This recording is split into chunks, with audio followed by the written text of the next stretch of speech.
जवाहर यादव की देवी दुर्गा में अटूट आस्था थी। वो कई घंटे देवी की पूजा करते थे। माथे पर लंबा सा तिलक लगाने के शौकीन जवाहर यादव को दुर्गा सप्तशती मुंह जबानी याद थी। 1981 में जवाहर यादव उर्फ पंडित शास्त्री ब्रिज से प्रयागराज में दाखिल हुए। जौनपुर के खेत तारा से रोजगार की तलाश में प्रयागराज पहुंचे जवाहर ने सबसे पहले अनाज मंडी में बोरी सिलने का काम किया। इस बीच किसी ने उनसे कहा कि पंडित, अगर प्रयागराज में बड़ा आदमी बनना है तो बोरे सिलने से काम नहीं चलेगा। पंडित ने सवालिया निगाहों से उस शख्स की ओर देखा, मानो पूछ रहे हो फिर क्या करना होगा। जवाब मिल गया। उस आदमी ने जवाहर यादव उर्फ पंडित को बताया कि शराब बेचने में अच्छी कमाई हो सकती है, लेकिन पुलिस का खतरा है। हालांकि वो सब मैनेज हो जाता था, सो जवाहर को ज्यादा परेशानी नहीं हुई। अब वो शराब के धंधे में उतर गए और पैसों के ढेर लगते चले गए, लेकिन ये रकम उतनी नहीं थी जितनी जवाहर चाहते थे।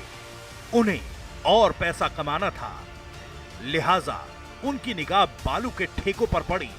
वही ठेके जहां कौशांबी के चकनारा गांव के मूल निवासी करवरिया परिवार का सिक्का चलता था।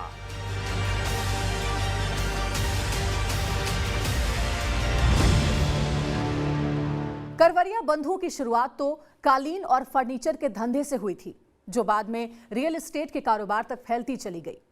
लेकिन बालू के ठेकों जैसी कमाई किसी और धंधे में नहीं थी। इसीलिए करवरिया बंधु प्रयागराज में रेत के ठेकों पर एक छत्र काबिज होने लगे। सफेद पोशों तक उनकी पहुंच इस कदर थी कि रेत के ठेके या तो उन्हें मिलते या उनकी पार्टनरशिप में ही चलते। कुल मिलाकर रेत का मैदान लगातार बढ़ता गया और उस खेल में करवरिया बंधु इकलौते खिलाड़ी थे। लेकिन इस खेल के खूनी अंजाम की आहट शुरू हो चुकी थी। 1985 तक शराब के धंधे में मंजे हुए खिलाड़ी बन चुके जवाहर यादव और पंडित के पास अब पैसे की कोई कमी नहीं थी। लिहाजा करवरिया भाइयों के वर्चस्व को चुनौती देने के लिए उन्होंने राजनीतिक पैठ बनानी शुरू कर दी। जातिवाद की राजनीति आगे बढ़ने का शॉर्टकट होती है। जवाहर के साथ भी यही हुआ। 1990 के उस दौर में जवाहर यादव की मुलाकात मुलायम सिंह यादव से हुई। 1991 में मुलायम सिंह ने समाजवादी पार्टी बनाई तो जवाहर को प्रयागराज की झूसी विधानसभा सीट से टिकट दे दिया। जवाहर अपना पहला चुनाव हार गए।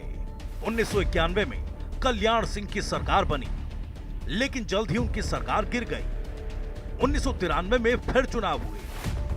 एक बार फिर मुलायम सिंह ने जवाहर यादव पर भरोसा जताया और झूसी से दोबारा टिकट दे दिया। इस बार किस्मत ने दगा नहीं दिया और जवाहर पंडित करीब 27,000 वोटों के बड़े मार्जिन से चुनाव जीतकर विधायक बने। यहीं से करवरिया भाइयों और जवाहर पंडित के बीच वर्चस्व की जंग का सबसे खौफनाक दौर शुरू हुआ। खनन के पैसों से करवरिया बंधु लगातार मजबूत हो रहे थे।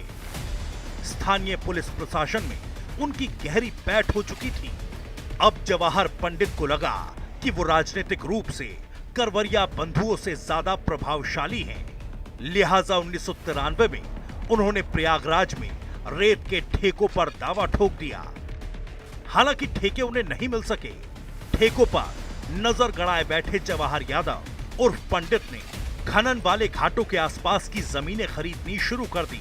अब करवरिया बंधु घाटों से रेत का खनन तो करवा रहे थे, लेकिन उनके ट्रक और बालू से लदी गाड़ियों को जवाहर के आदमियों ने अपनी जमीन से गुजरने के बदले रोकना टोकना और वसूली शुरू कर दी। करवरिया परिवार को खनन के क्षेत्र में यह पहली चुनौती थी जिसने उन्हें बेचैन कर दिया, लेकिन समस्या का कोई भी हल नहीं नजर आ रहा था। लिहाजा कुछ लोगों के जरिए दोनों गुटों के बीच पंचायत तय हुई।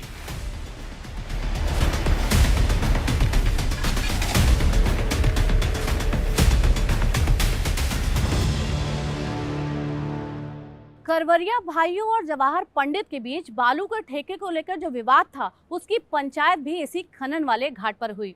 इस घटना के बारे में जानने वाले बताते हैं कि उस दौर में विधायक बन चुके जवाहर पंडित मुलायम सिंह यादव के खासम खास बन चुके थे, यानी पार्टी को मोटा फंड जाता था और इसकी वजह से उनकी पैठ लखनऊ तक थी।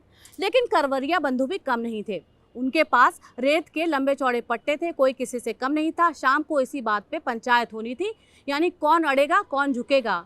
रेत के जो ट्रक हैं वो जवाहर पंडित की जमीन से होकर आखिर गुजरेंगे कैसे। दोनों पक्ष एक साथ एकजुट हुए। इस मामले में करवरिया बंधु की ओर से उनके पिता श्याम नारायण करवरिया यानी मौला महाराज भी शामिल थे और दूसरी ओर से सपा विधायक जवाहर पंडित और उनके लोग। बातचीत शुरू हुई तो विधायक जवाहर पंडित तेवर में थे, क्योंकि उनकी सत्ता थी और वो सत्ताधारी पार्टी के विधायक भी थे।